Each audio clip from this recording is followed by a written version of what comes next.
ఉదాహరణకి వాళ్ళ కులం అనివార్యం, ఎంత లేదనుకున్నా సరే కులం కనబడకపోవచ్చు కానీ అనుభవంలో ఉన్నది. ఇంకొక కమ్యూనిటీని మీద అటాక్ చేశాడు. భావ ప్రకటన స్వేచ్ఛను కాపాడుతున్నాయి. బీజేపీ ప్రొఫెసర్లంతా వాటిని తీసేయాలని పట్టుబట్టారు.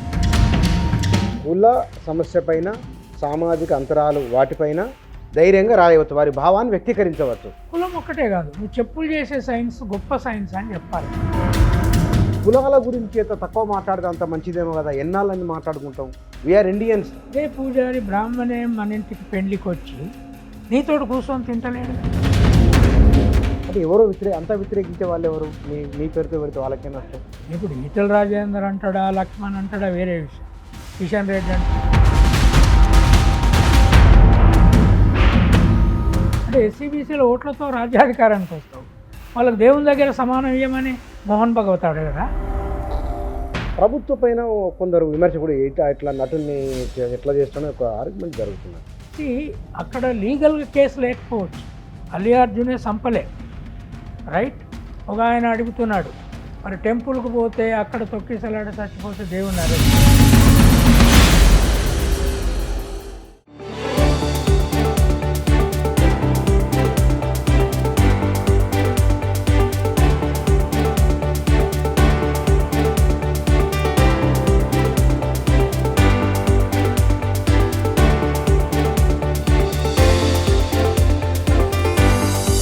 నమస్తే.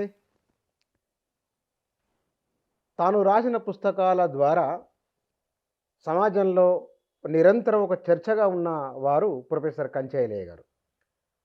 సామాజిక స్మగ్లర్లు అనే పుస్తకం పైన కేసులు అయినాయి, వాటిపైన విస్తృతమైన చర్చ జరిగింది. ఆ కేసులు కొట్టుడు అయినాయి. ఈ కొట్టుడు అయిన కేసుల పూర్వ రంగం ఏమిటి? కేసు కొట్టేసిన తర్వాత రచయితలపైన, ఈ రచన రంగం పైన దాని ప్రత్యక్ష పరోక్ష ప్రభావాలు ఎట్లా ఉండబోతున్నాయో తెలుసుకుందాం. ప్రొఫెసర్ కంచైలయ్య గారు మన దగ్గర ఉన్నారు. సార్ నమస్కారం. నమస్తే. మీరు 2017లో ఉంటుంది సార్ మీ మీద కేసులు అయింది. దాని నేపథ్యం ఒక 2 నిమిషాలు చెప్పిన తర్వాత మనం ముందుకెళ్దాం. అంటే 2017లో హిందూ అనంతర భారతదేశం అనే పుస్తకంలో ఒక భాగమైన సామాజిక స్మగ్లర్లు అనే దాని మీద, సామాజిక స్మగ్లర్లు కోమటోళ్ళు అనేది వచ్చినప్పుడు వాళ్ళు పెద్ద ఎత్తున ఎజిటేషన్లు చేశారు. ఇక 2 రాష్ట్రాల్లో ఇటు నా మద్దతుదారులు వాళ్ళు చర్చలు చేసుకున్నారు, డిబేట్లు అయినాయి. అయితే వాళ్ళు ఎక్కువ గొడవ చేశారు, నన్ను అరెస్టు చేయాలని 2 ప్రభుత్వాలను ఒత్తిడి చేశారు. ఈ క్రమంలోనే వాళ్ళు సుప్రీంకోర్టుకు ఆ మొత్తం పుస్తకాన్ని, పెద్ద పుస్తకాన్ని తీసుకెళ్ళి ఈ పుస్తకాన్ని బ్యాన్ చేయాలి. హిందీ వర్షను మొదలు నేను రాసింది English version, post Hindu India. దాన్ని తెలుగు వర్షన్ను, హిందీ వర్షన్ను, మరాఠీ వర్షన్ ఉంది. ఈ 4టిని సుప్రీంకోర్టుకు తీసుకుపోయి చీఫ్ జస్టిస్, ఆనాడు జస్టిస్ మిశ్రా చీఫ్ జస్టిస్, మొన్న రిటైర్ అయిన చంద్రచూడు బెంచ్ మెంబరు, ఇంకొక జడ్జి మహారాష్ట్ర, అతను ముగ్గురు ఉండగా ఈ పుస్తకాన్ని బ్యాన్ చేయాలని కేసు వేశారు. ఆ కేసును తిరస్కరిస్తూ సుప్రీంకోర్టు 3 జడ్జిల బెంచ్ ఏం చెప్పిందంటే, ఈ దేశంలో అంబేద్కర్ రాసిన కాన్స్టిట్యూషన్, వాళ్ళు అంబేద్కర్ పేరు చెప్పారనుకో, రాజ్యాంగంలో వాక్ స్వాతంత్ర్యం ఉంది, భావ స్వాతంత్ర్యం ఉంది. ఆర్టికల్ 19 ఆఫ్ ది కాన్స్టిట్యూషన్ ఈ స్వాతంత్రాన్ని గ్యారంటీ చేసింది. కనుక ఏదైనా పుస్తకం మీకు నచ్చకపోతే మీరు చదవకండి, లేదా మీరు దానికి వ్యతిరేకంగా పుస్తకం రాయండి, కానీ పుస్తకాలు బ్యాన్ చేయమని సుప్రీంకోర్టుకు వస్తే మేము అంగీకరిస్తాం. ఈ పుస్తకాన్ని బ్యాన్ చేసే సమస్య లేదు, ఇది రచయిత వాక్ స్వాతంత్రానికి. తర్వాత ఎప్పుడైతే ఆ జడ్జిమెంట్ వచ్చిందో వాళ్ళు 1-2 రోజులలో ఏం చేశారంటే 5-6 కేసులు వేశారు. ఇక్కడ కోరుట్లలో ఒకటి, కరీంనగర్లో ఒకటి, తర్వాత ఇక్కడ మల్కాజిగిరిలో ఒక SC/ST అట్రాసిటీ కేసు. అదేంటి? అప్పుడు కృష్ణమాదిగ కూడా ఆర్యవైశ్యులతో కలిసి ఉన్నాడు. ఆయన వాళ్ళతో ప్రెస్ కాన్ఫరెన్స్ పెట్టాడు, కంచైలయ్యను ఖచ్చితంగా పని చేయాల్సిన అవసరం ఉంది, ఇంత మంచి సమాజ కులాన్ని ఇట్లా మాట్లాడతాడా ఈయన అని. సో ఆయన ప్రేరణతోటో ఏమో ఎస్సీ ఎస్టీ అట్రాసిటీ కేసు పెట్టారు. ఇప్పుడు కొట్టేసిన దాంట్లో అది కూడా ఉంది. ఒక కేసు పుస్తకం మీద మల్కాజిగిరి కేసులో మల్కాజిగిరి కోర్టులో అడ్మిట్ అయి ఉన్నది, ఒకటేమో కోరుట్లలో అడ్మిట్ అయి ఉన్నది, 2 పోలీస్ స్టేషన్. ఈ రెండింటి మీద నేను అదే 2017లో హైకోర్టులో వీటిని కొట్టేయాలి, ఇది ఆల్రెడీ సుప్రీంకోర్టు జడ్జిమెంట్ ఉంది నా పుస్తక రక్షణకు, తర్వాత నన్ను జైల్లో పెట్టాలని శిక్షించాలని రకరకాల సెక్షన్. సో అప్పుడు ఆ కేసు అడ్మిట్ చేసుకొని వాదనలు నడుస్తున్నాయి, స్టే ఇస్తూ వచ్చారు. సో నిన్న మా లాయర్ల వాదన, వాళ్ళ లాయర్ల వాదన, నా లాయరు అప్పారి సత్యప్రసాద్ అని సీనియర్, అప్పుడు మన రాజశేఖర్ రెడ్డి కాలంలో అడిషనల్ అడ్వకేట్ జనరల్ ఆయన, చాలా పౌర హక్కుల మానవ హక్కుల అనుకూల లాయరు. చాలా ఒక పైసా లేకుండా నేను అడగగానే ఆయన పిటిషన్లు వేశాడు. ₹1 తీసుకోలేదు. లేదు, ఆయనకు ఫీజు ₹1 లేదు. తర్వాత ఆయనకు జూనియర్గా వచ్చిన శ్రీకాంత్ చింతల, చాలా యంగ్ లాయరు, ఆయనకు బ్రిటిష్ కోర్టులో కొంత ఫర్ములలో ప్రాక్టీస్ చేసిన అనుభవం ఉంది. బ్యామ్సెప్ నుంచి లీగల్ పోరాటాలు చేసి ఈవీఎంకు వ్యతిరేకంగా బాంబే కోర్టులో కేసు వేశాడు యంగ్ లాయరు. ఆయన 2వ లాయర్గా ఈ కేసులు వాదించారు. అయితే నిన్న హైకోర్టు ఆ 4 కేసులు కొట్టేసింది. అయితే ముఖ్యంగా ఏంది అంటే ఈ 2 సుప్రీంకోర్టు కేసులు ఈ హైకోర్టులో ఈయనను జైలుకు దోలాలని పంపింది. ఇవాళ భారతదేశంలో యూనివర్సిటీలలో లేదా రచయితలు, ఇంతకుముందు తమిళనాడులో ఒక బ్యాక్వర్డ్ క్లాస్ రచయిత మీద ఇట్లాంటి కేసులు వచ్చినాయి. కానీ పుస్తకం బ్యాన్ కోసం సుప్రీంకోర్టుకు ఇంతవరకు పోతే అక్కడ రిజెక్ట్ చేసిన పుస్తకం మీద మళ్ళా కింద మల్టిపుల్ కేసులు వేసి అవి స్టే అయ్యగానే మళ్ళీ కరీంనగర్లో మనతత్వం పుస్తకం మీద ఇంకో కేసు వేశారు. అది ఇప్పుడు ఇంకా ఉంది, అది ఇంకా ఒక కేసు ఉంది, మన కరీంనగర్ కోర్టులో ఉంది. అది ఈ 4 భాగంగా కాదు, అది మనతత్వం వేరే పుస్తకం మీద వేశారు. అయితే నేను అనేది ఏంటంటే, సరే ఇవాళ నేను సుప్రీంకోర్టులో నేను పోకున్నా సుప్రీంకోర్టు చీఫ్ జస్టిస్ల ధర్మాసనమే పుస్తకాలు బ్యాన్ చేయడము ఈ రాజ్యాంగం ఒప్పుకోదన్నారు. నిన్న తెలంగాణ హైకోర్టు ఆ కేసులను 4 కేసులను కొట్టివేసింది. దీంట్లో నాకు జీవితకాలంలో నా అనుభవంలో తేలింది ఏంటి అంటే, అంబేద్కర్ రాసిన రాజ్యాంగం లేకపోతే ఒకప్పుడు వాళ్ళు అన్ని వేదాలు, రామాయణము, మహాభారతంలో కులాల గురించి పేర్లు చెప్పి రాశారు. శూద్రులు అన్నారు, చండాలుడు అన్నారు. వాటి మీద కేసులు వేయగలిగే పరిస్థితి మనకు లేదు, ఆ రోజు లేదు. ఇప్పుడు కూడా వేయవచ్చు కేసులు.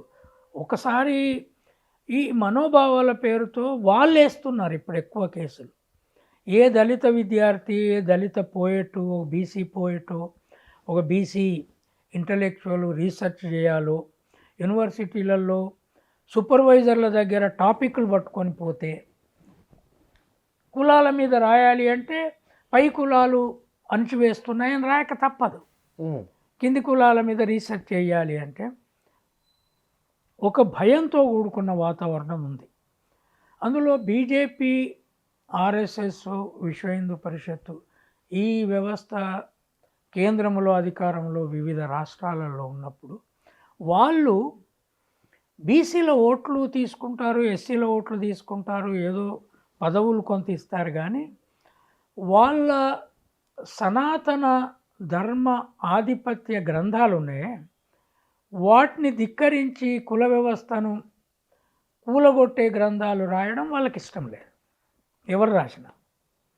అంటే రామాయణ మహాభారతంలో కూడా శూద్రులు ఏం పని చేసినారో ఎక్కడ లేదు, దళితులు ఏం పని చేసినారో ఎక్కడ లేదు.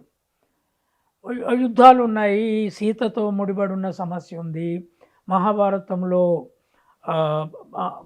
కౌరవులకు, పాండవులకు, కానీ వీళ్ళ నగలు ఎవరు చేశారు, వీళ్ళ బంగ్లాలు ఎవరు కట్టారు, వీళ్ళు ఆనాడు ఏం తిని బతికి ఇవన్నీ పోరాటాలు చేశారు, ఇంత రథాలు ఎవరు చేశారు, సూత్రుల గురించి లేదు. తర్వాత తోలు లేకుండా బతికారా అన్నాడు.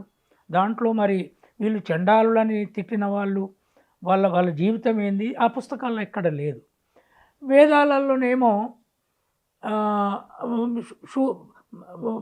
బ్రహ్మ తల నుంచి బ్రాహ్మణులు పుట్టారు, క్షత్రియులు భుజాల నుంచి పుట్టారు, తొడల నుంచి వైశ్యులు పుట్టారు, పాదాల నుంచి. ఒక ప్రశ్న వచ్చింది కోర్టు వాదనలలో కూడా, అసలు కంచాయిలయ్య రాసే పుస్తకాలకు ఆయన ఇతర పుస్తకాల నుంచి ఆధారాలు చూపెట్టకుండా రాస్తున్నాడని. మా లాయర్లు ఒక వాదన పెట్టారు. మరి ఋగ్వేదములో తల నుంచి ఒక కులము, భుజాల నుంచి ఒక కులము, తొడల నుంచి ఒక కులము, పాదాల నుంచి ఒక కులం వచ్చి బానిసలైనప్పుడు ఇది ఏ పుస్తక ఆధారంగా రాశారు? దానికి ఆధారం ఉందా? ఈ ఆర్గ్యుమెంట్ కోర్టులో ఇది కోర్టులో దానికి వారి సమాధానం డిఫెన్స్ వాళ్ళు ఏం చెప్పలే. ఇది లాస్ట్ కౌంటర్ ఆర్గ్యుమెంట్ శ్రీకాంత్ చేసిన ఆర్గ్యుమెంట్. తర్వాత దేవతలను విమర్శించారనే దగ్గరికి వచ్చినప్పుడు అసలు రాజ్యాంగ పరిషత్తులోనే శ్రీకాంత్ ఈ ఆర్గ్యుమెంట్ చెప్పాడు. రాజ్యాంగ పరిషత్తులోనే we the people of India అని రాజ్యాంగ పీఠిక రాసుకునేటప్పుడు హెచ్వి కామత్తో ఒక కామత్ హెచ్వినా ఏదో ఉంది, ఆయన లేదు in the name of God, దేవుని కృపతో మనం ఈ రాజ్యాంగం రాసుకుంటున్నామని రాయాలని ప్రతిపాదన పెట్టాడు. బెంగాల్ నుంచేమో లేదు మేము దేవతలను గౌరవిస్తాం కనుక in the name of goddess అనాలని వాళ్ళు పెట్టారు. ముస్లింలో ఆయన in the name of Allah అందామన్నాడు. ఈ గందరగోళం వచ్చినప్పుడు అంబేద్కర్ ఇట్లయితే ముందుకు పోదు, పీఠిక పూర్తి కాదని వాదిస్తున్నప్పుడు రాజ్యాంగ పరిషత్ అధ్యక్షుడు ఈ రాజేంద్ర ప్రసాద్ లేదు ఈ దేవతలతో స్టార్ట్ కావాలా వద్దా అనే దాని మీద ఓటు పెట్టాలన్నాడు. నాకు కూడా తెలియదు ఈ విషయం, ఆయన కోర్టులో చెప్పాడు శ్రీకాంత్. అంటే దాన్ని ఓటుకు పెడితే గాడ్ అనే పేరుతో పీఠిక స్టార్ట్ కావాలనే దానికి మైనారిటీ నిలబడ్డది. గాడు ఎన్నికల్లో రాజ్యాంగ పరిషత్తులో ఓడిపోయిండు, మరి ఏం చేద్దాం ఇప్పుడు?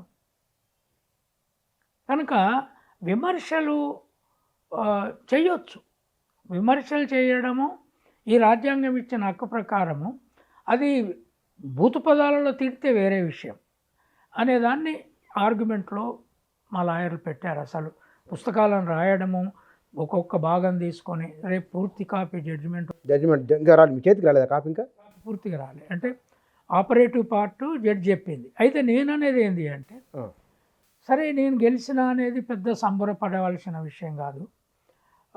ఒకవేళ శిక్ష పడ్డా కూడా ఈ పోరాటంలో తప్పవు శిక్ష. కానీ ఇది ఈ దేశంలో కింది కులాలు చెప్పులు చేసో శ్రమ చేసో తోలు పని మీద గొప్పగా పుస్తకం రాసుకోవాలనుకున్నప్పుడు ఇతరులను విమర్శిస్తే కేసులు పెడితే, లేదా ఇవాళ హౌస్లో ఉన్నారు మేము రామాయణ మహాభారతంలో వాళ్ళు ఆ రాజులు ఆ రాణులు పెట్టుకున్న నగలు మేము చేసినామా లేమా,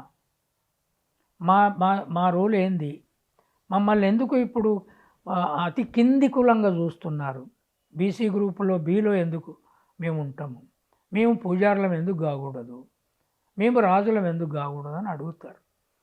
ఈ రాజ్యాంగంలో హక్కు ఉంది. కానీ నువ్వు ఎట్లా అడిగినావు, నువ్వు మొత్తము రామాయణ మహాభారతాన్ని ఎట్లా ప్రశ్నిస్తావు కేసులు పెడితే రీసెర్చ్ ఎట్లా జరుగుతుంది అనేది సమస్య. ఈ ఆర్గ్యుమెంట్ ఇదంతా డిస్కషన్లో వచ్చింది. ఇదంతా అంటే ఇప్పుడు నేననేది ఏంటి అంటే నా కేసు ఆనాడే 2017 నాడే యూనివర్సిటీలో ఉన్న ఎస్సీ ఎస్టీ బీసీ ఈవెన్ శూద్రాగ్ర కులాల పిల్లలకు కూడా కులం పైన రీసెర్చ్ చేయాలి అంటే ఆ జడ్జిమెంట్ చాలా ధైర్యాన్ని ఇచ్చింది. మళ్ళా వీళ్ళు నన్ను జైల్లో పెట్టాలని కేసులు వేశారు, క్రిమినల్ కేసులు. ఈ కేసులలో కూడా హైకోర్టు కొట్టేసింది. ఈ జ్యుడిషియరీ మీద విపరీతమైన నమ్మకం పెరిగింది నాడు. అంటే ఒకవేళ నేను ఓడిపోతే కూడా ఓడిపోవచ్చు, అది వేరే. కానీ అల్టిమేట్గా నేను యూత్కి, యూనివర్సిటీలో రీసెర్చ్ చేసే వాళ్ళకి, రచయితలకి, ముఖ్యంగా 2 తెలుగు ప్రాంతాల్లో ఉన్న క్రియేటివ్ రైటింగు భయపడకుండా రైటింగ్ చేసేటప్పుడు ఈ సమస్యలు వస్తాయి. వచ్చినా కూడా అంబేద్కర్ రాజ్యాంగము మనకు రక్షణగా ఉంటుంది అనేది ఎస్టాబ్లిష్ అయింది. అనే ఒక నా కేసుల ఆధారంతో మీరు ముందుకు పోండి. సార్ ఇక్కడ దీని తర్వాత ఉదాహరణకి వాళ్ళ కులం అనివార్యం, ఎంత లేదనుకున్నా సరే కులం కనబడకపోవచ్చు కానీ అనుభవంలో ఉన్నది. దీనికి ప్రత్యక్ష ప్రభావాలు పరోక్షంగా కొన్ని ఉండవచ్చు. వీటి మీద పరిశోధన మనం ఐఐటీలలో, ఐఐఎంలలో చూస్తున్నాం. ఎస్సీ పిల్లలు, ఎస్టీ పిల్లలు విపరీతమైన దానికి గురవుతున్నారని గతంలో కూడా చర్చ జరిగింది. వాటిని బ్రేక్ చేయవచ్చా? ఇక్కడ నుంచి పత్రాలు సమర్పించే అవకాశం ఉంటుందా? వాళ్ళు ఏమైనా ఇబ్బంది పెడితే ఎట్లా ఫైట్ చేయవచ్చు?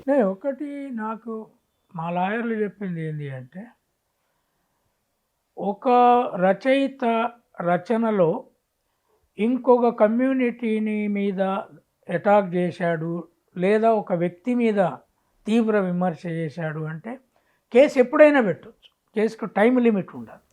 ఆ పుస్తకం ఎప్పుడు రాసిందైనా కేసు పెట్టే అవకాశం ఉంది.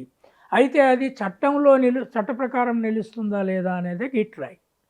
అయితే ఇప్పుడు ఐఐటీలలో కానీ పిల్లలు చాలామంది ఆత్మహత్యలు చేసుకుంటున్నారండి పిల్లలు. సపోజ్ నేనే ఈ ధైర్యం చేయలే ఇన్ని కేసులు నేనెందుకు ఎట్లా రాసినప్పుడు, ఇప్పుడు నేనెందుకు ఎట్లా రాసిన పుస్తకం కూడా ఈ కేసులలో ఇరికించబడ్డది. అక్కడ సుప్రీంకోర్టులో అది లేదు. ఇక్కడ దాని మీద కూడా వీళ్ళు వాళ్ళ ఎఫ్ఐఆర్లలో రాసుకొచ్చారు. సో ఇగో వై యామ్ నాట్ ఏ హిందూలో ఇట్లా రాశాడు, అట్లా రాశాడు.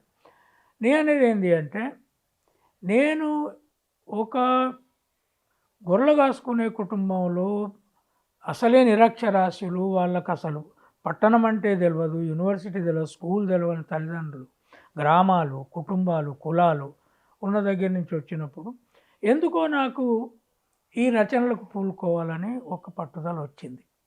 దీని ద్వారా నాకేమి నేను అవార్డులు కోసం తెచ్చుకున్నోని కాదు, నాకేమో రాష్ట్ర ప్రభుత్వమో కేంద్ర ప్రభుత్వమో లేదా నాకు నోబెల్ ప్రైజ్ వస్తుందని కాదు. ఈ సమాజం ఎట్లా మారాలి, మనోళ్ళకు వాళ్ళకు ఒక వాయిస్ ఎట్లా ఇవ్వాలి. నాకు చాలామంది చెప్తుంటారు why am not a Hindu జరిగినప్పుడు నేను కురుమ కులం నుంచి వచ్చిన ఆ కులం ఇగో ఇక్కడ ఇట్లా ఈ పనులు చేసింది, ఆ చదవగానే మాకు అన్ని కులాలలో కూడా ఒక ఐడెంటిటీ ఉన్నది అనే భావన మీరు ఇచ్చారు, దాన్ని గౌరవంగా చెప్పుకోవచ్చు అని. కనుక నేను ఈ మొత్తం 7 ఏళ్ళ పోరాటం కింద లాయర్లను వాళ్ళు పాపం కమిట్మెంట్తో నా లాయర్లందరికీ నేను కృతజ్ఞత చెప్పాలి. ఎందుకంటే ఎవ్వరూ పైసల కోసం పనిచేయలే. ఎవ్వరు కూడా సత్యప్రసాద్ గారు అయితే 6 సార్లు ఆయన విజయవాడ నుంచి వచ్చాడు, కానీ పైసా కేసుకు తీసుకోలే. కాకపోతే ఇప్పుడు ఫ్లైట్ టికెట్ నేను బుక్ చేసి ఉండొచ్చు అంతేగాని. అంటే ఇటువంటి లాయర్లు కూడా ఈ కింది కులాలకు వచ్చే లేబర్కి వచ్చే సమస్యలకు వీళ్ళు ఆధారంగా ఉండి నిలబడకపోతే అట్లా లాయర్లు తగ్గుతున్నారు. ఈ కింది కులాలకేమో ఈ అవసరాలు పెరుగుతాయి, కొత్త చైతన్యం వస్తుంది. కనుక లాయర్లు కేవలం లక్షలు ఇదే కేసులకు నేను డబ్బులు పెడితే 20 లక్షలు సరిపోవు. ఒక్కొక్క అపియరెన్స్కు వాళ్ళు చాలా డబ్బు తీసుకుంటారు. కనుక ఒక కొత్త లెసన్ వచ్చింది దీంట్లో. ఈ లాయర్లు కూడా ఏ కులం వల్ల అయినా కాదు, సరే నాకు వాదించిన లాయర్లు ఎస్సీబీసీలు ఉన్నారు. అయితే ఏ కులం వాళ్ళైనా ఒకప్పుడు పౌర హక్కుల పట్ల అభిమానం ఉండేది, రైట్. ఒకప్పుడు కన్నాభిరాన్ ఉండే, బాలగోపాల్ కూడా పైసలు తీసుకోకుండా వాది. ఇప్పుడు ఆ పరిస్థితి లేకుండా పోతున్నది. నా కేసులో 7 ఏళ్ళ కోర్టుల చుట్టూ వాయిదాలు, తర్వాత లాయర్లను అక్కడికి పంపే టైము, ఇది చాలా టార్చరస్ లైఫ్. 7 ఏళ్ళు చాలా బాధ. తర్వాత ధైర్యం లేకపోతే గుండె అదిరిపోయి చచ్చిపోతాం. ఇది పెద్ద పెద్ద వర్గము కేసులు పెట్టింది ఇదంతా. అయితే నేను ఏదైనా కానీ అనుకొని నిలబడ్డా. కానీ ఒక రచయిత ఏమి రాయాలన్నా ఏ పదం వాడితే ఏమి వస్తుందో అనే భయం ఉంటే నేను అనేది ఏంటి అంటే నా కేసులు మీకు అండున్నాయి. ఒకసారి కేసు గెలిచిన తర్వాత ఇవి సైటబుల్ కేసులు అవుతాయి. అంటే ఇవి భావప్రకటన స్వేచ్ఛను కాపాడుతున్నాయి. భావప్రకటన స్వేచ్ఛను రాజ్యాంగ పునాదిగానే, తర్వాత కాన్స్టిట్యూంట్ అసెంబ్లీ డిబేట్స్ ఆధారంగా, పుస్తకాల రచన విలువల ఆధారంగా, వెస్టర్న్ సొసైటీలో వచ్చిన డెమోక్రాటిక్ విలువలు, ఇండివిజువల్ రైటర్స్ ఆధారంగా ఈ ఆర్గ్యుమెంట్లు జరిగినాయి. సుప్రీంకోర్టు దగ్గర నుంచి ఇక్కడి వరకు జరిగినాయి. నేను ఇప్పుడు ఈ వీడియో ద్వారా నేను యూత్కు యూనివర్సిటీలలో, ఐఐటీలలో కానీ, యూనివర్సిటీలలో కానీ, సోషల్ సైన్స్లో కానీ, ముఖ్యంగా కవులు లేదా తెలుగులో కానీ, ఇంగ్లీష్లో కానీ, లాంగ్వేజ్లలో రీసెర్చ్ చేసే వాళ్ళకు, సోషల్ సైన్స్లో రీసెర్చ్ చేసే వాళ్ళకు, కొత్తగా రచనలు కొత్త ఫామ్లో చేయాలనుకునేవాళ్ళు. నా రచనలన్నీ కొత్త ఫామే. ఢిల్లీ యూనివర్సిటీ 4 పుస్తకాలు పాఠ్యాంశాలుగా ఎంఏకు ఉండేనాయి. God as political philosopher, buffalo nationalism, తర్వాత post Hindu India, why am not Hindu. BJP ప్రొఫెసర్లంతా వాటిని తీసేయాలని పట్టుబట్టారు. పట్టుబడితే అన్ని కులాల విద్యార్థులు, ముఖ్యంగా జాట్లు, బీసీలు, ఎస్సీలు, ఎస్టీలు వాటిని తీసేస్తే కనుక మేము యూనివర్సిటీ మీద పెద్ద ఎత్తున తిరుగుబాటు చేయాల్సి వస్తుంది. జాట్లు, పటేళ్ళు, యాదవులు, శూద్రాగ్రవర్ణం కూడా మద్దతు ఇచ్చింది మీకు. ఎందుకన్నారంటే బర్రె మీద మేము పాఠాలు చదవలే. బర్రె జాట్ల ఇళ్ళల్లో ఉంటుంది, పటేళ్ళ ఇళ్ళల్లో ఉంటుంది. వ్యవసాయ రంగం మీద ఆయన రాశాడు, పంటలు పండించే దాని మీద రాశాడు, అది సైన్స్ అని చెప్పాడు. మరి దాన్ని మేము చదువుకోకుండా మీరు చెప్పే అశాస్త్రీయమేలో బతుకమ్మా మేము? ఇంకెవరెవరు రాశారు చూపెట్టండి. కుండ మీద పాఠాలు రాశాడు ఆయన, ఇల్లు ఉడ్చే దాని మీద పాఠాలు రాశాడు. కనుక కంచాయిలే పుస్తకాలు తీసేస్తే ఈ యూనివర్సిటీలో తీవ్రమైన పరిణామాలు ఉంటాయి అని వైస్ ఛాన్సలర్ దగ్గర పోయి చెప్పారు వాళ్ళు. నాకు తెలియదు. తర్వాత నాకు వాళ్ళే ఇన్వైట్ చేసి మీటింగ్ పెట్టారు. ఫ్యాకల్టీ, స్టూడెంట్స్ గేట్ వద్ద పెడితే వందలాది మంది రోడ్డు మీద కూర్చున్నారు నేను ఉపన్యాసం ఇస్తే. నార్త్లో, ఢిల్లీ యూనివర్సిటీలో. తర్వాత దాన్నే జేఎన్యూలో ఆ రోజు మీటింగ్ పెట్టారు. సో నా యూనివర్సిటీ, నా ఒక్కని పుస్తకాలు మాత్రమే వాళ్ళు తీసేయగలగలేదు. నక్సలైట్ల మీద రాసిన పుస్తకాలు తీసేశారు. రామానుజం అనే అతను ఎన్నో రామాయణాలను పుస్తకం రాస్తే సిలబస్ నుంచి తీసేశారు. ఒక్క వాల్మీకి రామాయణం గురించే చెప్పాలి అని. సో నేను అనేది ఏంటి అంటే, మీరు భయపడాల్సిన అవసరం లేదు. అంబేద్కర్ రాజ్యాంగం మనకు అండగా ఉంది. అంబేద్కర్ కేవలం విగ్రహం ఒకటే కాదు, లేదా అంబేద్కర్ పుస్తకాలు ఒకటే కాదు. రాజ్యాంగంలో ఇతరుల మనోభావాల సంగతి పక్కకు పెట్టి శాస్త్రీయబద్ధంగా పరిశోధనలు చేసి కింది కులాలను పై కులాలకు సమానంగా మార్చగలిగే రచనలు చేయడానికి మీకు నా పుస్తకాల ఆధారం. ఇక నుంచి ధైర్యంగా కుల సమస్య పైన, సామాజిక అంతరాలు వాటిపైన ధైర్యంగా రాయవచ్చు, వారి భావాన్ని వ్యక్తీకరించవచ్చు. కులం ఒక్కటే కాదు, నువ్వు చెప్పులు చేసే సైన్స్ గొప్ప సైన్స్ అని చెప్పాలి. అవును, వాళ్ళు ఏమన్నారు, అది మురుగు వాసన కొట్టేది, అది పొల్యూషన్ అన్నారు కదా. తోలు మీద ప్రాచీన ప్రపంచం అన్ని దేశాలలో లెదర్ స్క్రాల్ మీదనే రచనలు చేశారు. భారతదేశంలో బ్రాహ్మణ పండితులు లెదర్ అంటరా అనేది దైవ వ్యతిరేకమైన పదార్థము, దాని మీద మేము రాయమని తాళపత్రాల మీద రాశారు. తాళపత్రాల మీద రాసింది మిగిలిలేదు. దాని మీద ఆకుపసరతో రాస్తే తాటి ఆకు మీద ఉంటుందా? అది పోయినాయి. తర్వాత కౌటిల్యుడు వచ్చిన తర్వాత చెక్క పత్రాలు మీద రాసుకున్నారు ఆ రామాయణ మహాభారతాలని. అసలు లెదర్ పేపర్ ఆనాడు చైనాలో, ఇజ్రాయెల్లో మొత్తం బైబిల్, ఏన్షియంట్ బైబిల్ అంతా లెదర్ స్క్రాల్ మీద రాయబడ్డది. దాన్ని మలిసి కుండలలో పెట్టి జాగ్రత్త పెట్టుకున్నారు. అవి ఇప్పటికి ఉన్నాయి. నువ్వు తాళపత్రాల మీద రాస్తే పోవా? అది చెక్క మీద చెక్కి రాసినవి మిగిలినాయి. నన్నయ్య తిక్కనలు రాసిన తెలుగు అనువాదాలు కూడా మహాభారతానికి మహాభారతానికి అట్లా వచ్చినాయి.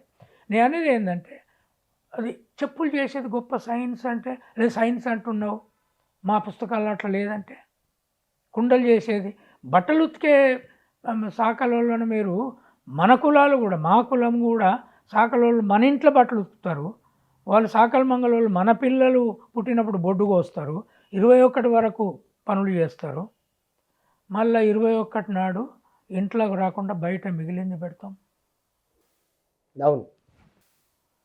నేను నాకు బొడ్డు కోసిందట సాకల లింగమ్మ, ఆమె 21 వరకు మురికి బట్టలు ఉతికింది, రక్త బట్టలు ఉతికింది, తల్లి ఉతికింది, నాది ఉతికింది. 21 తర్వాత బట్టలు ఉతికినాడు బుట్ట పట్టుకొని సాకలు దాన్ని అవ్వని చడుక్కుంటే నేను ఏడ్చేది. అరే నా బొడ్డు కోసింది కదా, మంగళామే మంగళ కత్తి తెచ్చి బొడ్డు కోయకపోతే సెప్టిక్ అయ్యి తల్లి చచ్చేది, పిల్ల చచ్చేది కదా.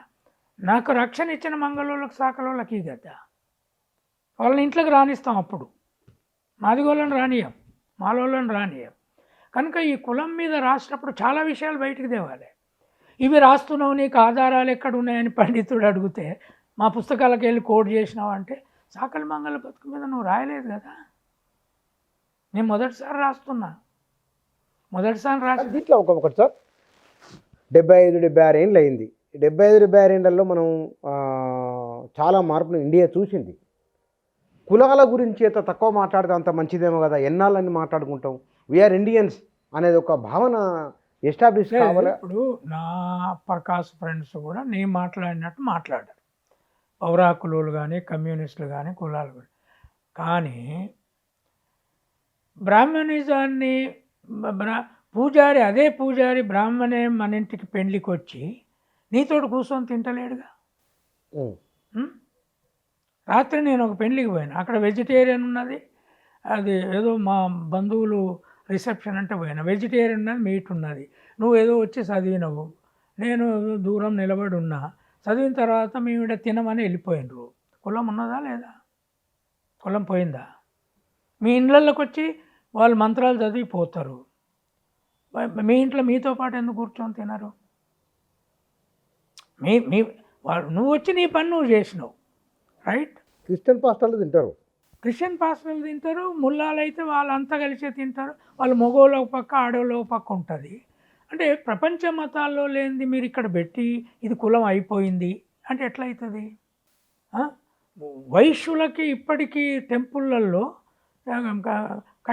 కామేశ్వరి టెంపుల్ సత్రాలు సపరేట్గా ఉన్నాయా లేవా? తర్వాత ఇంకోటి నేను అనేది ఏంటి అంటే, మొత్తం నా రచనల దీంట్లో పోరాటంలో గ్రామాలలో 100 కుటుంబాలు ఉన్న దగ్గర ఒక ఎస్సీనో, ఒక బీసీనో, ఒక లంబాడో, కోయనో ఒక షాప్ పెట్టుకుంటే నడుస్తుంది. ఒక్క అపార్ట్మెంట్లో 30 అపార్ట్మెంట్లు ఉంటే ఒక షాప్ నడుస్తుంది కింద. మీరు షాపులు ఎందుకు పెట్టొద్దు?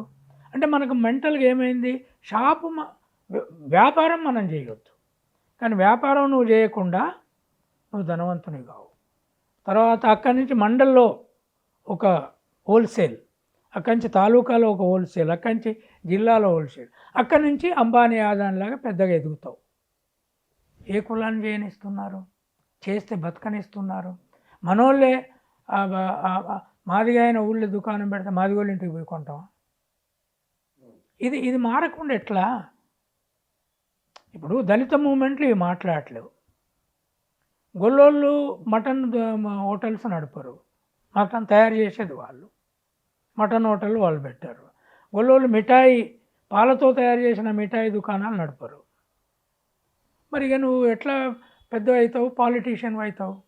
160 కోట్లు లేకుండా ఎమ్మెల్యేకి పోటీ చేయలేవు. బిజినెస్ లేకుండా ఏదవుతుంది? రియల్ ఎస్టేటా లేదా మార్కెట్ బిజినెసా? ఏదో ఒకటి చేయాల్సిందే. అందుకని నేను కులాలకు ఏం చెప్తున్నా అంటే, ఈ పుస్తకంలో చర్చ జరిగింది, నా మీద దాడులు జరగాలని ప్రయత్నం జరిగింది, కేసులు అయినాయి.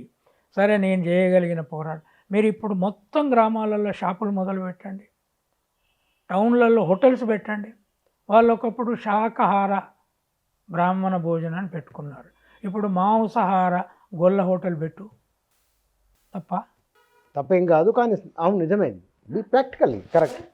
అరే రోడ్ల మీద, హైవేల మీద mutton hotel for all human being. నీ ఇష్టం లేకపోతే తినకు. మటన్ హోటల్ అంటే ఎంతమంది అందరూ డ్రైవర్లు, లారీ డ్రైవర్లకు అయితే మటన్ చాలా అవసరం. చీప్గా పెట్టి నడపండి. మీరు అప్పుడు ఆ పోరాటంలో నా పేరుతో ఒక దగ్గర హోటల్ పెట్టబోయారు. మొత్తం దాన్ని అడ్డం తిరిగి పోలీసుని తీసుకెళ్ళి కంచాయిలే పేరుతో హోటల్ ఎట్లా పెడతారని తీసేయండి. అదేమిటి? వాళ్ళ ఇష్టం, ఎవరి పేరైనా పెట్టుకుంటారు. అయితే ఎవరి పేరన్నా పెట్టుకోవచ్చు అంటే కిరాయికి ఇచ్చిన ఆయనకు బెదిరించి కిరాయి క్యాన్సిల్ చేయించారు. ఇవి ఇక్కడనే మన దిల్సుఖ్ నగర్ ఏరియాలో వాళ్ళు వచ్చి నన్ను ఇనాగరేట్ చేయమన్నారు. సార్ 2 రోజులకే సార్ అది పెద్ద గొడవ వచ్చి చేసిండ్రు, ఎట్లా పెడతారని. తర్వాత కిరాయికి ఇచ్చిన అతన్ని బెదిరించి కిరాయి క్యాన్సిల్ చేయించుకున్నారు. అంటే ఎవరో అంతా వ్యతిరేకించే వాళ్ళు ఎవరు? మీ పేరుతో పెడితే వాళ్ళకైనా వీళ్ళే పోయినరు. అప్పుడు ఈ సెక్షన్స్ తర్వాత పాలిటీషియన్స్ కూడా మళ్ళీ ఆయన అంత ఇప్పటికే కాంట్రవర్సీలు ఉన్నాడు, ఆయన పేరుతో మీరు ఎట్లా. బీజేపీ వాళ్ళు డెఫినెట్గా అంటారు. ఇప్పుడు ఈటెల రాజేందర్ అంటాడా, లక్ష్మణ్ అంటాడా వేరే విషయం, కిషన్ రెడ్డి అంటాడా, వాళ్ళు అనేటోళ్ళు చాలామంది అంటారు దాంట్లో. సో నేను అనేది ఏంటి అంటే ఇవాళ ఒకటి, ఈ పుస్తకం చర్చ తర్వాత బిజినెస్ రంగం మారాలి. కింది కులాలోళ్ళు బిజినెస్లోకి పెద్ద ఎత్తున ఎంటర్ కండి. హోటల్ బిజినెస్, ఉప్పు మిరపకాయ బిజినెస్, నూనె బిజినెస్, తర్వాత పాల పెరుగ ఆధునిక బిజినెస్, తర్వాత మీరు వాటి మీద రాసి ఆత్మగౌరవంగా బతకడం. పూజారులను కూడా మీతో కలిసి కూర్చొని తినేటోళ్ళనే పిలుచుకోండి. ఓకే, అది వేదమంత్రమే చదివేటోళ్ళు హౌస్లో ఉన్నారు, ఇంకోరు ఉన్నారు. మీరే నేర్చుకోండి, ఏముంది అది. ఎంతసేపు వాళ్ళు వేద పాటల అడ్మిషన్ ఆర్ఎస్ఎస్ ఇప్పటికి ఇస్తలేదు, అడుగుతలేరు. ఆర్ఎస్ఎస్లో కూడా కింది ఆదివాసీ గుడులకు, శూద్ర గుడుల కోసం ట్రైనింగ్ ఇస్తున్నారట. అది పెద్దది కాగానే బ్రాహ్మణ పూజారిని తోలుతున్నారు ఆర్ఎస్ఎస్. ఇది ఎందుకని లోపట అడిగితే లేలే అక్కడ జనం ఒప్పుకోరు, వేరే కులాలు. అరే నువ్వు ఒప్పించాలి కదా. జెండా వేసినాక వాళ్ళకెట తెలుస్తుంది? వేసుకొని పోతే ఎవరైనా ఉచ్చారణ బాగుంటే సరిపోతుంది, మంత్రోచ్చారణ బాగుంటే. లేదు, కులాలు ఉండవు ఈ మతంలో అని చెప్పాలి కదా. నువ్వు పూజారి వృత్తులు సమానం చేయదలుచుకున్నాం మేమని అంటే ఎస్సీబీసీలో ఓట్లతో రాజ్యాధికారానికి వస్తావు, వాళ్ళకి దేవుని దగ్గర సమానం ఇవ్వమని మోహన్ భగవత్ అడగడా? ఇప్పుడు 3 పిల్లల్ని కనమంటాడు. నేను ఏంటంటే 3 పిల్లల్ని కనమన్నప్పుడు ఆర్ఎస్ఎస్ ప్రచారకులు కార్యకర్తలంతా పెళ్లి చేసుకోకుండా ఎట్లుండమంటావు? వాళ్ళు పెళ్లి చేసుకొని కనొద్దా? అరే ఇప్పుడు మీరు పెళ్లి చేసుకోరు, కనరు, వచ్చి పెళ్లి చేసుకున్నాను. ఇప్పుడు నేను పెళ్లి చేసుకోలే, పెళ్లి చేసుకున్న వాళ్ళని 4గురిని కలవని నేను సలహా ఇస్తే వాడు ఏమంటాడు నన్ను? నువ్వు పెళ్లి చేసుకోకుండా పుస్తకాలు రాసి మేధావి కోట్లు వేసుకొని తిరుగుతున్నావు, నన్ను 4గురిని కానీ వీళ్ళకి తిండి తిప్పలు లేకుండా సావమంటావు అంటాడు. మోహన్ భగవత్ పెళ్లి చేసుకోడు, రామ్ మాధవ్ పెళ్లి చేసుకోడు, ప్రచారకులందరూ పెళ్లి చేసుకోరు. మొత్తం దేశంలో అందరట 3 పిల్లల్ని కనాలని మోహన్ భగవత్ ప్రకటనిస్తాడు. తిరుపతి గుడిలో ఎస్సీ ఎస్టీ బీసీలు కమ్మలు కూడా పూజారులు కావద్దు, రెడ్లు కావద్దు. నేను అందుకే కమ్మలకు రెడ్లకు చెప్తున్నా. మీరు హిందువులని అనుకుంటే నాకేం అభ్యంతరం లేదు, కానీ మీరు అక్కడ వెంకటేశ్వర రెడ్డి పూజారి గండి, అప్పుడు సమానత్వం ఈజీగా వస్తుంది. వెంకటేశ్వరరావు కమ్మాయిన పూజారిగా, తర్వాత కాపులు అవుతారు, తర్వాత గొల్ల కుర్మలు అవుతారు. ఈ పుస్తకాల రూపం, ఈ పుస్తకాలు నేను రాసింది అందుకు మత సమానత్వం, ఆధ్యాత్మిక డెమోక్రసీ, స్పిరిచువల్ డెమోక్రసీ అంటున్నాను. నేను హిందూయిజం పొమ్మంటలేదా, నువ్వు తెచ్చుకో. ఇప్పుడు క్రిస్టియన్ పాస్టర్ వచ్చి పెళ్లి చేసి వాళ్ళతో పాటు తింటాడు. నువ్వు ఏ పూజారు కులం అడగకు, అందరితో కలిసి తిను. నేను మటన్ తినా, మటన్ వాళ్ళు అక్కడ తింటున్నారు కదా, నేను ఇక్కడ పప్పు తింటా, నెయ్యి తింటా, వెన్న తింటా, లేదా బీరకాయ బెండకాయ ఉంటుంది అలా. కనుక ఇది నా పుస్తకాలు రాసిందే ఈ మార్పు కోసం. ఈ దేశము సమానత్వం వైపు పయనించాలి. తీర్పు దానికి మీకు ఒక వే చూపించింది, ధైర్యాన్ని ఇచ్చింది. తీర్పు నాకంటే ఈ దేశంలో ఉన్న ఎస్సీ ఎస్టీ బీసీ శూద్రులందరికీ కొత్త తరహా రీసెర్చ్ చేయడానికి కావలసిన మార్గం చూపెట్టింది.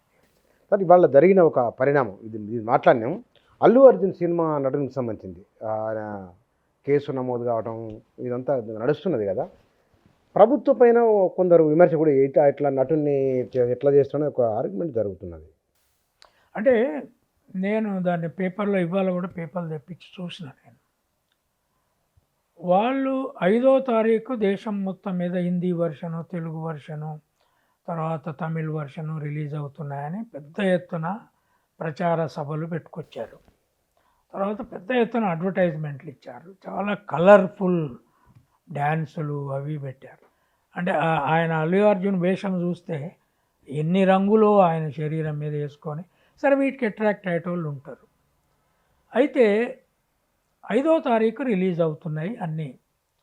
అక్కడ రిలీజ్ అయినప్పుడు మొదటి పోయి చూడాలనుకునే ప్రజలు చాలామంది ఉంటారు. డబ్బులు లేకున్నా అప్పులు తీసుకుపోయి చూసి సినిమా వాళ్ళకు డబ్బులు అంటగడుతున్నారు ఈ దేశంలో. వాళ్ళు కోట్లు సంపాదిస్తారు, 20 కార్లు కొంటారు. వీళ్ళకేమో తినడానికి కూడా ఉండదు. అటువంటి మానసిక స్థితి తెచ్చిపెట్టారు.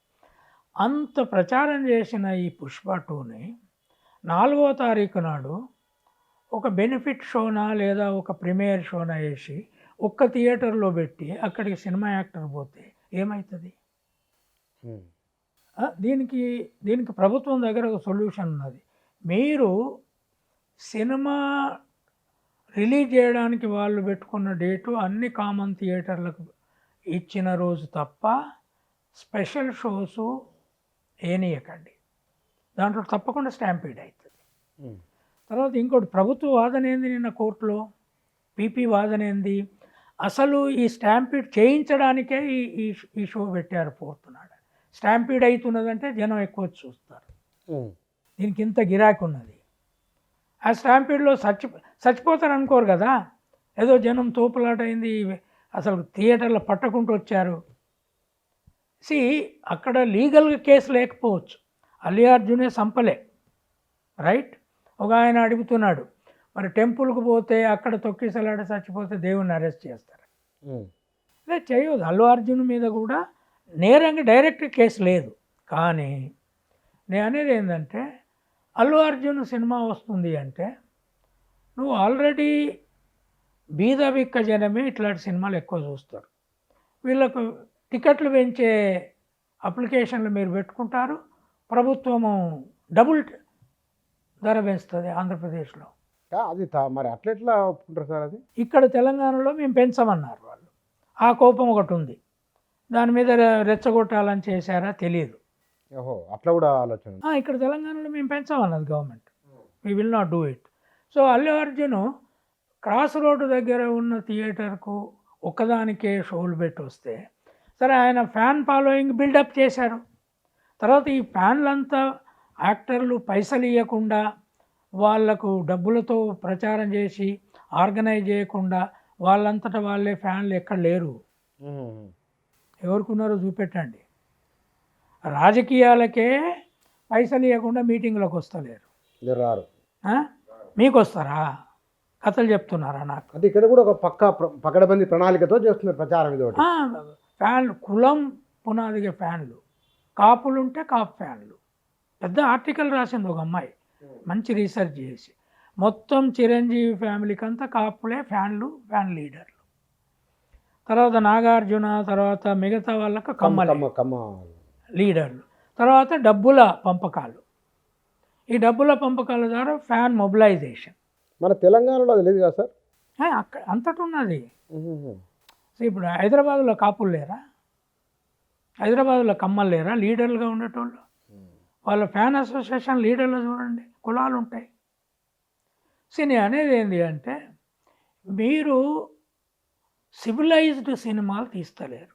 ఇవి సివిలైజ్డ్ సినిమా కాదు. ఇది ఆ ఎగురుడు చూడండి, ఇది అన్ని తెల్లయి అన్నీ ఏవో దండలు వేసుకున్నాడు ఆయన, అన్నీ నీలి రంగు, ఎర్ర రంగు తోడలకు, ఆ ఫీలింగ్ పాట చూడాలి. ఇది ఇట్లా ఎగురితే చిన్న పోరగాన్లు పిచ్చి బట్టి వచ్చే దశ. ఆయన ఇట్లా అంటున్నాడు అంటే ఓది కాదు. అంటే ఇది యాక్షనా? ఇది జనాన్ని రెచ్చగొట్టుడు, దాన్ని యాక్షన్ అన్నారు. వరల్డ్ ఇట్లాంటి సినిమాను కనుక ఆస్కార్కి తీసుకెళ్తే ఏదో ఈ ఈ ఆ పాటకు వాళ్ళు ఆస్కార్ అవార్డు తెచ్చుకున్నారు. ట్రిపుల్ ఆర్లో అది అది అది కూడా పెద్ద పైరవిలని. సో ఈ రాజమౌళి చేసిండని వీళ్ళు ఇప్పుడు ఇదంతా ఉట్టి కలర్మయం సినిమా. ఉత్త అసలు ఆ పిల్ల ఎగురుతుంటే ఆయన ఎత్తుకుంటుంటే కాళ్ళు ఫీల్ అని కాళ్ళు కొడుతుంటే నాకు అసహ్యం అనిపిస్తుంది అది చూస్తే అడ్వర్టైజ్మెంట్. అంటే నీకు వెస్టర్న్ సినిమాస్లో even love as decency, even వాళ్ళు సెమీ నేకెడ్గా ఉన్నా బెడ్ మీద ఉన్నా there is decency, you don't feel bad about it. వీళ్ళు అట్లా చేసి రెచ్చగొట్టి మొత్తం రేపు సినిమా రిలీజ్ అనగా ఇవాళ ఒకటి షో పెట్టి అక్కడికి నువ్వు వచ్చి వందలాది మంది వచ్చేటట్లు ప్లాన్ చేసి స్టాంపీడ్ అయినాక ఆడామె చచ్చిపోయింది. అది అది సావుకు కారకుడైండు అనేది కేసు 105 అది ఏదో పెట్టారు. నేను అనేది ఏంటంటే సరే ఆయనకు శిక్ష పడుతుందా పడదా వేరే విషయం, కానీ ఇట్లా ప్రీమియర్ షోలు బెనిఫిట్ షోలు రేపు విడుదలనంగా ఒకరోజు ముందు వేయడం అనేది ఆపేసేయాలి. కానీ ఏమంటే అంత పెద్ద స్టార్ను అరెస్ట్ చేస్తే ఒక అపనమ్మకం వస్తుంది, భయాందోళనకు గురవుతారేమో కదా, ఇండస్ట్రీ కొంచెం ఇబ్బంది పడుతుందేమో కదా అని ఒక ఆర్గ్యుమెంట్ కూడా చేస్తారు. ఇండస్ట్రీ ఇబ్బంది పడవచ్చు, కానీ ఆ ఇండస్ట్రీకి ఏదైనా చేసి పైసలు సంపాదించడేనా. 400 కోట్లు పెట్టినాం, 4000 కోట్లు రావాలి దీనికి, ఇదేనా పని? సినిమా అంటే ఇప్పటి వరకు నేను పుస్తక రచయితని, నా పుస్తకాలు సామాజిక మార్పుకు దోహదపడ్డాయనే జనం 1000 మంది ఉన్నారు, నన్ను తిట్టేటోళ్ళు 10లలో ఉన్నారు. ఒక్క సినిమా అన్న సామాజిక మార్పుకు దోహదపడ్డదనే ఫిల్మ్ వచ్చిందా? కనుక నేను అనేది ఏంటి అంటే ఇది పద్ధతి కాదు. కానీ సినిమా అంతా అంటే సినిమా ఒక బలమైన మాస్ మీడియా, కానీ ఈ మాస్ మీడియా ఇప్పుడు మనకు దోబిగా జమీన్ అప్పట్లో వచ్చింది, లేదా మాలపిల్ల అనే సినిమా వచ్చింది, హిందీలో కొన్ని సినిమాలు వచ్చినాయి, ఓంపురి, షబాన్ ఆజ్మీ అలాంటి వాళ్ళే. సినిమా మొత్తం అట్లా ఏం లేదు కదా. కొన్ని అన్ని సినిమాలుగా ఇవి కమర్షియలైజ్ చేస్తున్నారే. ముఖ్యంగా ఈ రాజమౌళి ట్రెండ్ వచ్చినాక graphics, green mat, blue mat, మొత్తము కలర్మయం. తర్వాత అదేంది ఆ ప్రభాస, ఆయన ఒక పెద్ద శివలింగాన్ని నీటిలో ఎక్కడో ఉన్న నీటిలకి వెళ్ళి ఎత్తుకొని ఇట్లా ఎగురుతుంటాడు. అంటే ఒకప్పుడు ఆంజనేయుడు గుట్టను పెకిలించుకొని చేత పట్టుకొని ఎగిరాను అన్నది ఏదో ఒక ఆట కనపడితే ఇక్కడ ఎగురుతుంటాడు. మొత్తం ఇట్లా చూపెడితే మనది సెమీ లిటరేటు, తర్వాత వాళ్ళ జీవితంలో లేని ఒక మాయావాదం చూపెడితే జనం ఎగబడే సమాజం ఉంది ఇక్కడ. ఇది లిటరసీ ఉన్న సమాజం కాదు, ఎడ్యుకేటెడ్ కాదు. కనుక నేను అనేది ఏంటి అంటే ప్రభుత్వాలు కూడా సెన్సార్ వాళ్ళు వీటిని కాదనలేరు, ఇది సెక్స్ ఉన్నది ఇది ఉన్నది అని అనలేరు. సో ఈ బెనిఫిట్ షోలు తర్వాత జనాన్ని రెచ్చగొట్టి మాస్ ఎక్కువ వస్తున్నారని చెప్పించుకొని ప్రజల్ని రప్పించుకోవడానికి ప్రయత్నాలు చేయడం తప్పు, మోరల్ తప్పు ఇది. కనుక ప్రభుత్వం ఏం చేయాలంటే ఇట్లాంటి ప్రీమియర్ షోలను ఆపేసేయాలి. మాస్ రిలీజ్ అయిన రోజు జనం డిస్పర్స్ అవుతారు కదా. అవును, ఏదో ఒక థియేటర్కు సైలెంట్గా. వెనకట మధుబాల ఉండేనా, మధుబాల సినిమాలకు జనం ఎగబడదు ఆ రోజుల్లో. అంటే మీరు ఎంగున్నప్పుడు అంటే మధుబాల నేను ఎంకంటే ముందు యాక్ట్ చేసింది ఆమె. 65లో ఏమో చచ్చిపోయింది కదా. అయితే నేను ఎక్కువ సినిమాలు చూడలేదు, నేను ఆమె గురించి బాగా చదివిన. ఆమె బాంబేలో ఆమె సినిమాకు క్రేజ్ ఉన్నదనుకున్నప్పుడు, ఆమె ఒరిజినల్గా ముస్లిం అమ్మాయి కదా, బుర్కా వేసుకొని ఎవ్వరికి ఆమె అని తెలియకుండా ఇంకా కుటుంబ సభ్యులు ఫ్రెండ్స్ అందరు అట్లా ఏర్పాటు చేసుకుని సినిమాకు పోయేదట. పోయి కూర్చొని చూసి వచ్చేది. అయితే ఒకరోజు ఈ పేలాలు తర్వాత ఇవి అమ్ముతారు కదా, అవి అమ్మే అతను ఒక పేలాల ప్యాకెట్ తర్వాత ఇంకోటి తీసుకొని 2-3 అట్లాంటివి తీసుకొని నేరుగా ఈ అమ్మాయి దగ్గరికి వచ్చిండాడు. వచ్చి ఆమెకి ఇస్తున్నాడు. అంటే ఎవరైనా ఇస్తున్నామని పక్కన వాళ్ళ సిస్టర్ చెప్పింది. అంటే మధుబాలనా అని అని చెప్పాడు. నీకెట్టరుకా అంటే ఆమె ఫింగర్స్ చూసి గుర్తుపట్టినాను. వా, చేతి వేళ్ళని చూసి గుర్తుపట్టిండా? కాలువేళ్ళు కాలువేలనా? కాలువేళ్ళను మధుబాల కాలువేలు ఎట్లుంటాయో నాకు తెలుసు. ఏమి పరిశీలన? ఆ, ఉమ్. గుర్తుపట్టినా, అందుకే నేను ఫ్రీగా ఇవ్వడానికి వచ్చిన అని. అప్పుడు మధుబాల అన్నదట, then I must come in shoe, oh, తర్వాత చేతులకు గ్లౌజ్ వేసుకొని పోవాలి. ఆమె జాగ్రత్తలు ఆమె తీసుకున్నది. అట్లుండాలి cinema actors. That is a classical heroine. ఇవాళ హీరోయిన్లు వస్తే ఇంకెక్కువ రాని, మనము డ్రెస్ ఇట్లా వేసుకొని పోదాం, అట్లా వేసుకొని పోదాం, half naked. This is not civilisation, this is not cinema. నేను అనేది ఏంటి అంటే, రేపు ఈయనకు శిక్ష పడుద్దా లేదా, దాన్ని ప్రాపర్గా చేస్తారా లేదా. తెలంగాణ ఆంధ్ర గవర్నమెంట్లో రేవంత్ రెడ్డి గవర్నమెంటు ఈ ఈ ప్రీమియర్ షో వలన ఆపేసేయాలి. అన్నీ ఒకే రోజు రానివ్వండి, జనం పోనివ్వండి. ఎక్కడన్నా ఈ టికెట్ల ధరలు పెంచుడు కూడా, టికెట్ల ధరలు పెంచుడు చేయొద్దు. వాళ్ళకి ఎక్కువ ఖర్చు పెట్టినాము, మేము ఎక్కువ సంపాదించుకుంటామంటే మీరు బీద ప్రజల్ని దోచుకోవడం ఇది ఆపేసేయాలి. సో అల్లు అర్జున్ మీద డైరెక్ట్గా కేసు లేదని నాకు తెలిసిన లాయర్ ఫ్రెండ్స్ కూడా అంటున్నారు. Okay, he was not responsible for our death. But ఆ వచ్చిన వాళ్ళు కూడా ఎంత అమాయకులు, భార్య పిల్లల్ని ఎంట పెట్టుకొని రష్లో ఫ్యాన్ రష్ ఉంటారు. అట్లా చేయకండి. ఈ సినిమా చూస్తే మీ జీవితాలు మారవు. ఇవేదో మీకు కొత్త మార్గం చూపెట్టే జీవితాలు కాదు. పుస్తకం చదవండి, కొత్త మార్గం వస్తుంది. Thank you very much. Sir cinema దాని మీదనే విపక్షాలు, ఇప్పుడు రాజకీయంగా ఒక్క అధికార పక్షమే కాదు, విపక్షాలలో ఒక ఆలోచనకు రావాలి. వాళ్ళు ఏమన్నారంటే విపక్షాలు ప్రభుత్వ నిర్ణయాన్ని తప్పు పడుతున్నారు. నేనే పట్టవచ్చు, రేపు నువ్వున్న పరిస్థితి అదే.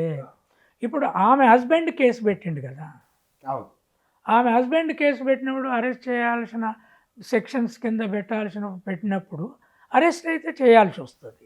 తర్వాత పరిణామాలు ఎట్లుంటాయి. ఇప్పుడు హస్బెండ్ను ఒత్తిడి చేశారా, ఏం చేశారా, డబ్బులు అప్పుడు 25 లక్షలు అతను రూమర్లు వచ్చినాయి, కోటి అడిగాడు అతనని, వాళ్ళు ఇవ్వలేదు. ఇప్పుడు ఏమి ఇస్తామన్నారో విత్డ్రా చేసుకుంటున్నారట. అవును, అది కూడా వచ్చింది వార్త, కేసు పోతుంది. This is immoral. మీరు మనీ కోసము ఇంటర్నేషనల్ కార్లు, ఇప్పుడే ఎలన్ మాస్క్ కార్లు ఇంపోర్ట్ చేయాలి వీళ్ళు ఈ పైసలు వచ్చినాక. ఇదా బీద జనము, దిక్కుమొక్కు లేని జనం, వాళ్ళు పైసా కష్టపడి సంపాదించుకునేటోళ్ళ దగ్గర డబ్బులు సంపాదించి టికెట్ల ధరలు పెంచుకొని నువ్వు వెంటనే ఎలన్ మాస్క్ కార్లు ఇంపోర్ట్ చేస్తావా? ఇదా మీ కల్చర్? కానీ టికెట్లు ప్రభుత్వాలు అనుమతి ఇవ్వడం తప్పు కదా సార్. అందుకే నేను అనేది ఏంటంటే అంత వాళ్ళు 1000 కోట్లు పెట్టి సినిమా తీసిందని చెప్తారు. వాళ్ళు 1000 కోట్లు ఎందుకు పెట్టి, ఎవరు పెట్టుకోమన్నాడు? నార్మల్గా చేసుకోండి మీరు. ఇది అక్కడ చంద్రబాబు నాయుడు నాకు నచ్చని సినిమా హీరోయిన్ వైఎస్ఆర్సీపీకి ప్రచారం చేసిండని చెప్పి వెంటనే సినిమా టికెట్ల ధరలు పెంచుతావు. వైఎస్ఆర్సీపీ ఎంపీ వచ్చి ఆర్గ్యూ చేశాడు లాయరు. ఇదంతా డ్రామాలు, ఇది మంచిది కాదు. మీరు సినిమా యాక్టర్లు ఆ లోపల యాక్షనే, రోడ్ల మీద యాక్షనే, తర్వాత ఇది జనాన్ని రెచ్చగొట్టడానికి చేయొద్దు కదా. ఇప్పుడు నాకు చాలా రెచ్చగొట్టే